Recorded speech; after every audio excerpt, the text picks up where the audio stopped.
Alright, my display update for you guys. Um, so, I've made some changes, again, naturally. Just moved some trucks around and everything. I don't remember showing you guys this. I just got this in today, obviously, you guys haven't seen it. It's a day cab, short wheelbase, Pete 389, and it's a DCP truck. And this one's like new. Cummins engine in it, again. Has stainless steel fenders. It's got the flat, big Texas bumper. Pogo stick on the back.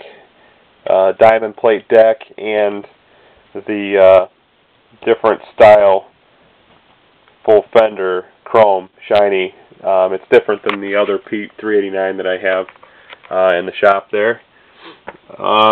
So I just rearranged my display a little bit. I got all my Pete's back on the hoppers. The spec cast one that I painted there is on a hopper. The T600A is on a hopper, and the KW is on a flatbed there in Ertl. I got a bunch more trucks coming in. Some of them for customizing and stuff, and got a reefer coming in, and some more step decks coming in and stuff. So, bought a few more things to tinker around with over here on this side of the display. I forgot here. I also brought in my construction stuff and put it inside my building. So I needed that shelf that everything was sitting on out here. I needed it to put orders to be shipped out on, since I've been getting quite a bit of them here in the last 2-3 weeks. Things have been busy. I needed the room, so I actually put my construction stuff. Some of it's in here in the shop, and some of it's being used. I got this cat wheel loader in. It's the 950H, and it's I think it's a Norscot is who makes it, like the company that makes those Peterbilts and triaxle lowboys that I have that everybody comments on. Anyway, I got that in, so that's new. I made this fuel tank land here, island deal. I put the parapet wall around it, and it's got a flat concrete base, so it's a legal above ground storage fuel tank. And I also started putting in my concrete I've started painting the display for my detailing that I want to do here. So I painted this. It's actually Valspar Primer Gray is the closest you can get to concrete, I think, without me making it. So it looks pretty close. Probably have to put a few coats on it, because anytime you use a rattle can, you got to use coats. I don't recommend using a rattle can in a small space like I use, so I use a roller. Even then, you still need at least a good coat, maybe 2. I do it in 2, so it dries quick. But I got my construction company in here, and that's what they're up to. I did the section of concrete here, getting that ready. And I also put in the road. So the road's all in, all the way down. I actually made it straighter than the dealership one. It's actually pretty darn close. The dealership one's a little crooked. This one here is pretty darn close. So I brought some of my construction equipment in here, and got a dryer set up I'm going to be working on building. I'm probably going to be painting the whole display from over here all the way down, this whole board gray, my concrete gray as I call it. And then what I'm going to do is, like I did the pavement here, I'm going to add the center line in and the white lines on the edge. I'm going to paint over the top of this. And likewise with the gray, I won't do grass paint or dirt paint. What I'm going to do is I'm going to buy some felt from a craft store up the road, and I'll take once everything's gray, I will mark it all out where I want grass, and I'll take and use the felt and glue it down to the areas. That way it gives it a look of actual grass. It'll have some texture to it instead of just a bunch of painted wood.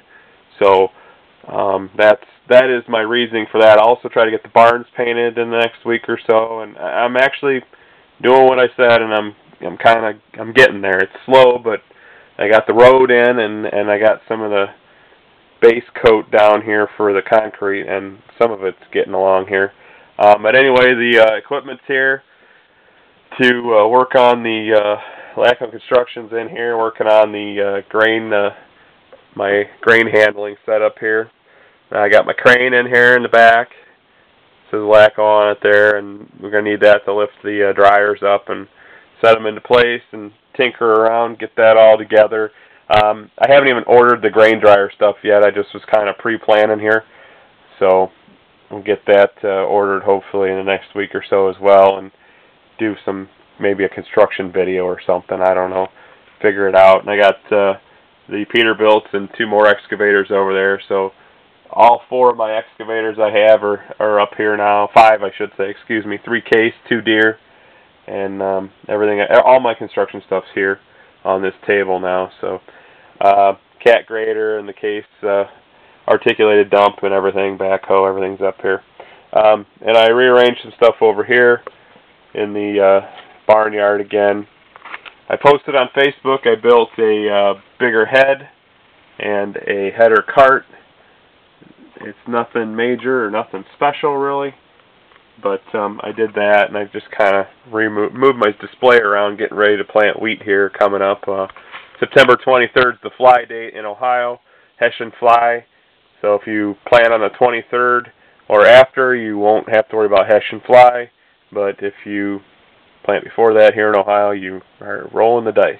So, or at least if it comes up on the 23rd or before, you could have a problem. But if you plant it, you're good to go. So we're getting things ready over here, as you can see, and just kind of tinkering around with some stuff, and cell phone interruptions. But anyway, got some stuff over here, displayed and moved around, and it's kind of what I've been up to. So not a lot. Got a lot of stuff coming in. I mentioned I got a reefer trailer and some more step decks coming in. I got more trucks coming in. I got more parts coming in.